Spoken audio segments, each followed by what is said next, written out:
guys, this is Aaron Linson, and I just wanted to show you guys really how to get around a Pro Tools session, how to start one, and when you're in one, how to get it all set up, and you've recorded stuff, and how to get some common errors fixed. So first, you start off Pro Tools. It takes a while to load. It's not that bad, but it does take a little bit.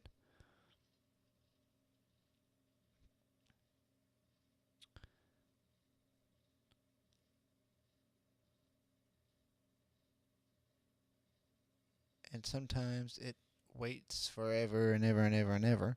And now that it's loaded, it will usually go to the last application. So I have Quicktime Player open here. Usually it will go to Finder. So you just have to Alt-Tab to get to it. And to create a new project, you just hit Command-N. And I usually, in this area, what I do is I just create a blank session. I do it as BWF Wave. You can do it as a 16, but I go for the 24, sometimes even the 32-bit, depending on what I'm doing. Sample rate is always, for me, at least 44.1. Sometimes I'll do 48 kilohertz, but most of the times it'll be 44.1. And I'll go down to the stereo mix and press OK. But I already have one that I want to do, so I'm going to go into File, go to Open, and go to my last project here. Now this will open up. It only takes a few minutes depending on how many files, the lengths that you have, and how many files. Sometimes it take a little while. Now one of the main problems is, say you are chopping up audio and you don't want this portion of the audio that you have, and say you notice that it moves to the left. Well, you may want to come up, and to get that back, you will press Command Z.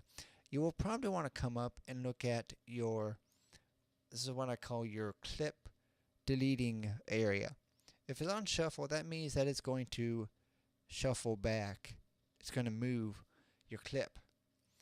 Your slip mode is, if we go back down to your highlighted track, it's just going to stay and delete your highlighted audio. Now your spot usually does the same thing, and your grid is more for music stuff. I usually keep it on slip.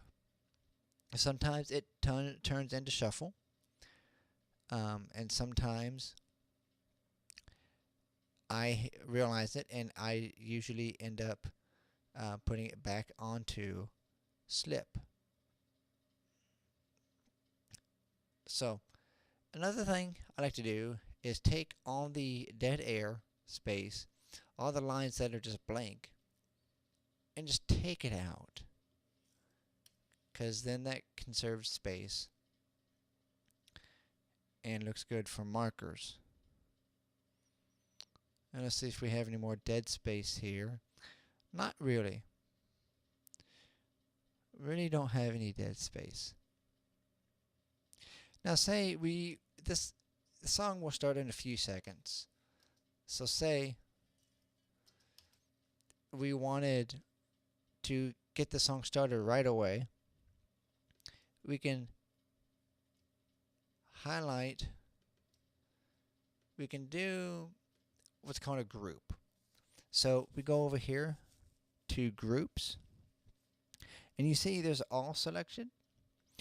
Or if we wanted to create a new group, say we had a podcast and we needed to move two files, one person is an interviewer, the other person's the interviewee, and we need to move them together. We'd create a new group here. So we create a new group. The hotkeys Command G, but sometimes I just do it the old-fashioned way.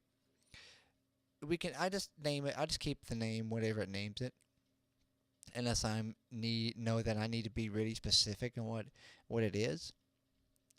ID's A, that's totally fine.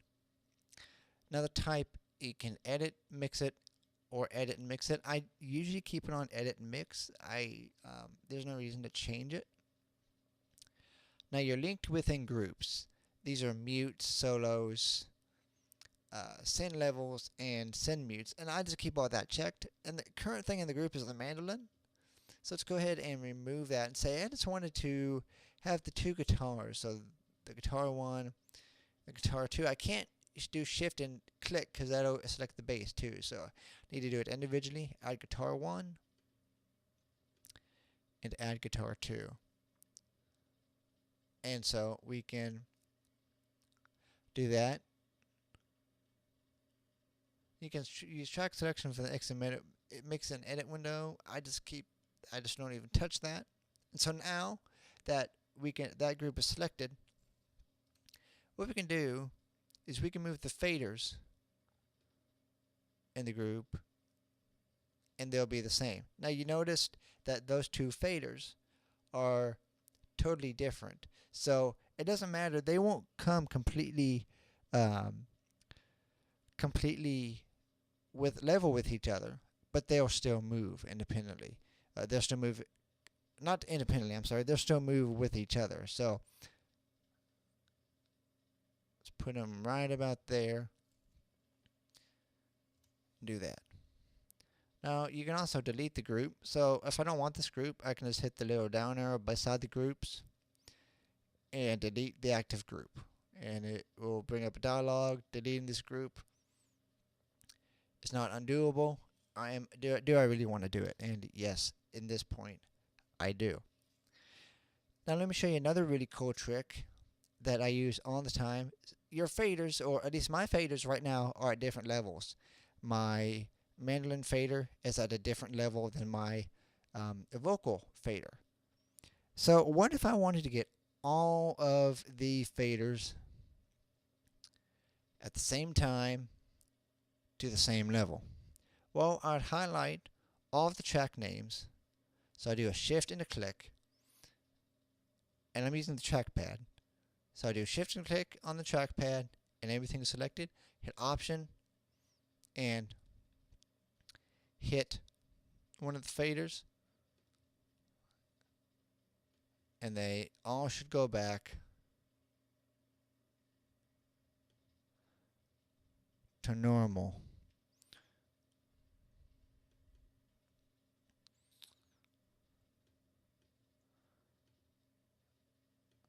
At least hitting Option,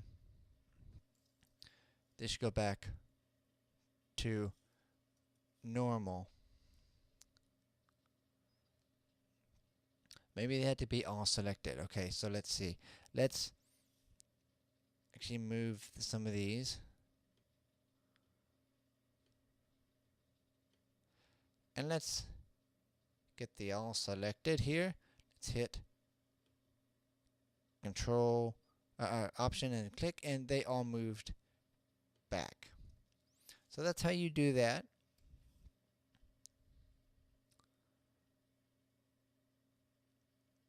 And with the groups, you can have certain tracks selected, and you're able to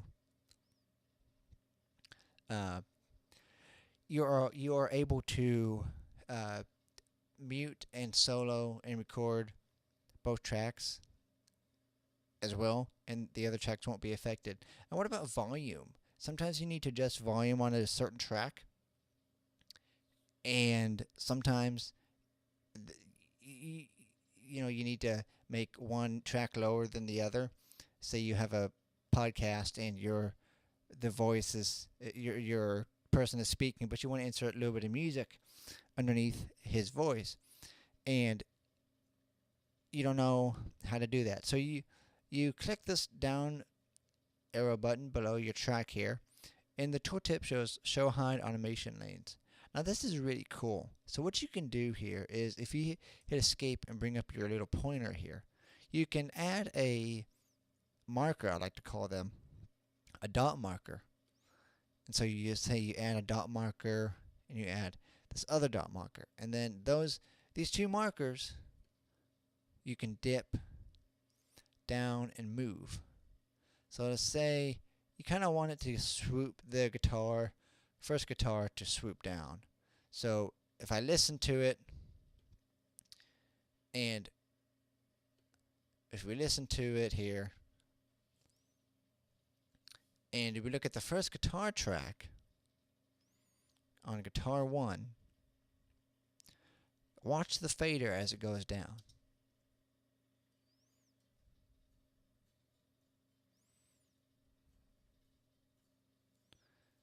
And then it will go back up. And so I think that is the coolest thing. But we want to get rid of these, so, or put it back up to normal. So we're just going to put it back up to normal. We can also do a mute and a pan. So if we wanted to pan it, put 2 dots, and let's just pan it a little bit to the left here. So let's see what that does with the pan here. So we're looking at guitar 1.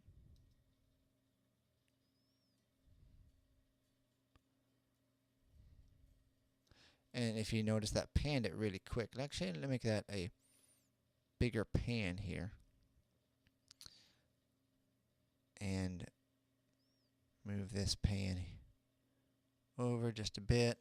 So let's look at that pan one more time for guitar track 1.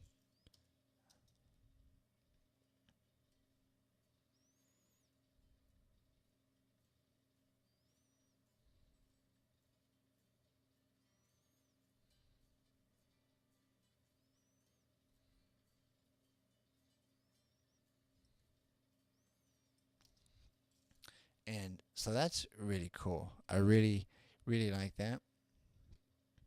And the mute.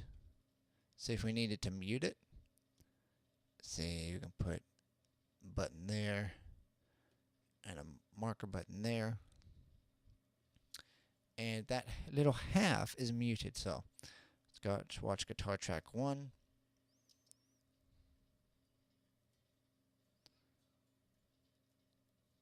And it just muted it. And it kept the automation, or it kept the pan,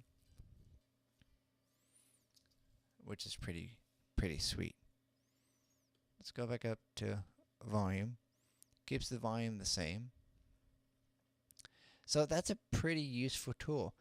And we can add an automation automation lane below this one, or you can remove this automation lane. Let's go ahead and just remove it. Just add another one. Let's go ahead and remove the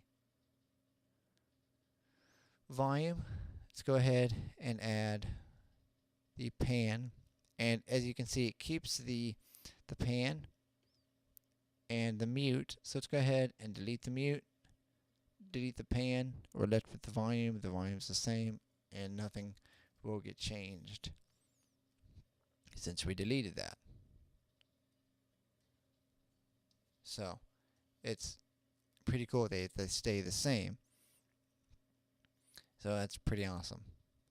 And to add markers, you just find the plus button here, and it will add a marker, memory location. So you see this is verse 1, chorus 1. This is the introduction. And this is a really good way to help out people, and to help out other musicians, but to also for you to know, say if you're editing or doing, editing a podcast or whatever, that there's a sponsor at this certain point. You can mark that as SPON. That's what I do, or certain other things. The master tracks are good to have too.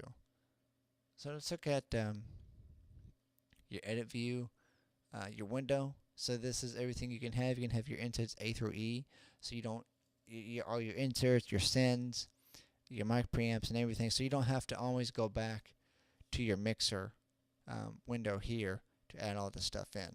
So if I add my inserts A through E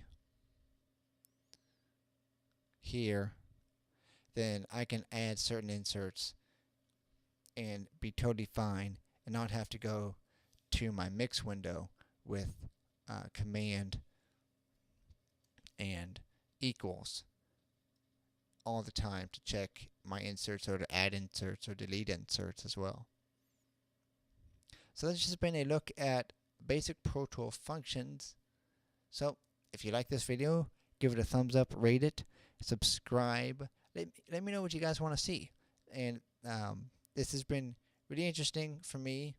I really enjoy doing these. So let me know. And also too, if you don't want to save, you can just not save and it will revert back to your original posting. So this has been Aaron Linson. You can follow me on Twitter, Blind Podcaster. Also check out the site, blindpodcaster.com. I'll see you guys in the next video.